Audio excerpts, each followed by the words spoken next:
तो hello guys, आज हम आगे एक और क्वेश्चन के साथ जो कि बहुत इम्पोर्टेंट है। इसमें ना एक ऐसी चीज़ यूज़ हो रही है जो शायद मतलब ध्यान में ना हो आपके, है ना। आपने कभी ऑब्जर्व ना करी हो ये चीज़, इसलिए क्वेश्चन जो है बहुत इम्पोर्टेंट बन जाता है। तो मैं चाहता हूँ इसको एक अच्छा सा ट्राई दो, बढ़िया सा ट्राई दो, और फिर मेरा सोल्यूशन देखो। क्लियर है? तो यहाँ पर हमें बोला क्या है, limit n tends to infinity है, 1/n³ है, और यहाँ पर बहुत सारे स्क्वायर ब्रैकेट्स हैं। इन स्क्वायर ब्रैकेट का मतलब क्या है, ग्रेटेस्ट इंटीजर फंक्शन, इसको शॉर्ट में जिंट भी कह देते हैं। ठीक है, ग्रेटेस्ट इंटीजर फंक्शन। ठीक है, तो आपको इसको सॉल्व करना है। कैसे करोगे? सबसे पहले तो एक चीज़ तो बहुत आसानी से दिख रही है कि 1² इंटू एक्स, ये तो कोई क्वांटिटी है ना, कोई नंबर होगा। लेकिन 1² तो डेफिनेटली एक इंटीजर आएगा, वैसे ही 2² तो एक डेफिनेटली इंटीजर आएगा, वैसे ही n² तो हमेशा एक इंटीजर आएगा। ठीक है, तो मैं इसको डेफिनेटली बाहर निकाल सकता हूँ ग्रेटेस्ट इंटीजर फंक्शन से। क्लियर है? ग्रेटेस्ट इंटीजर फंक्शन से मैं इसको डेफिनेटली बाहर निकाल सकता हूँ। तो मेरे पास क्या आ जाएगा? मेरे पास आ जाएगा limit n tends to infinity 1² x का जिंट प्लस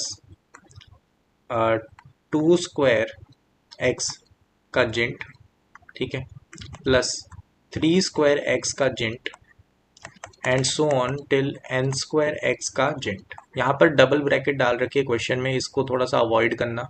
ठीक है, प्रिंटिंग एरर है।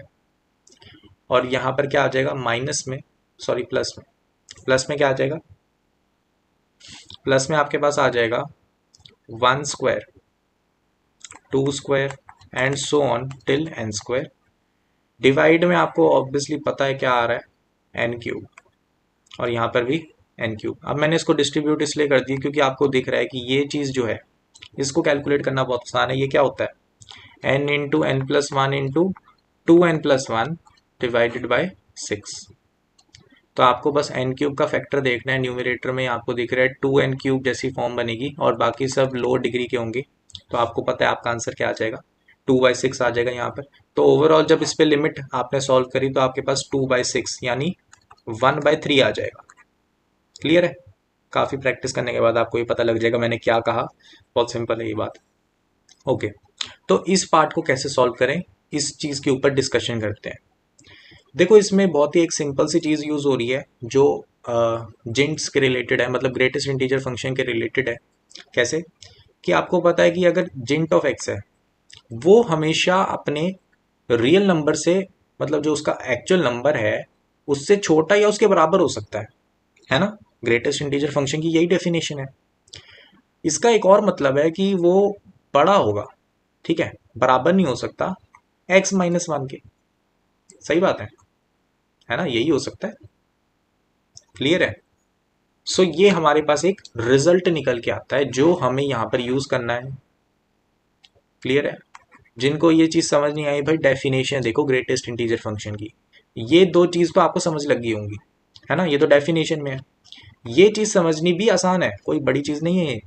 इसको ध्यान से सोचने की कोशिश करो, समझ लग जाएगा आपको कि जो ये नंबर है, ये मान लो कोई फ्रैक्शन है, ठीक है, मान लो 3/2 है, तो ये कितना आ जाएगा, 1 आ जाएगा। अगर आप ऐसा कर दो, ये 3/2 में से -1 कर दो, तो आप इसको स्किप करके यहाँ पर 1/2 पे आ जाओगे। तो ये इनइक्वालिटी ऐसे वर्क करती है। यहाँ पर इक्वालिटी वाला केस इसीलिए नहीं है क्योंकि आपको पता है कि भाई ये तो डेफिनेशन में नहीं है, इक्वल कैसे हो जाएगा -1 के, है ना। ओके, आई थिंक कि इतना ही एक्सप्लेनेशन काफ़ी है। तो इस चीज़ को हमें अप्लाई करना है। तो यहाँ पर ऑब्वियसली आपको दिख रहा होगा कि यहाँ पर r²x, अगर x की जगह r²x रखोगे तो ये आ जाएगा r²x और r²x-1। क्लियर है? ठीक है, अब आपको इसमें क्या करना है, समेशन लगाना है। तो समेशन लगा दो, r आपका कहाँ से कहाँ तक जाना है वो देख लो, r²x-1, और क्या आ रहा है यहाँ पर आपके पास आ गया समेशन r आपका जहाँ तक आ रहा है देख लेना, r²x इसका जिंट, और क्या आ गया summation of r equal to जहाँ से जहाँ तक r²x। क्लियर है? तो आपको देखा कि r आपका कहाँ से कहाँ तक जा रहा है भाई, यहाँ पर 1 है, यहाँ पर क्या है एन स्क्वायर है, मतलब एन है।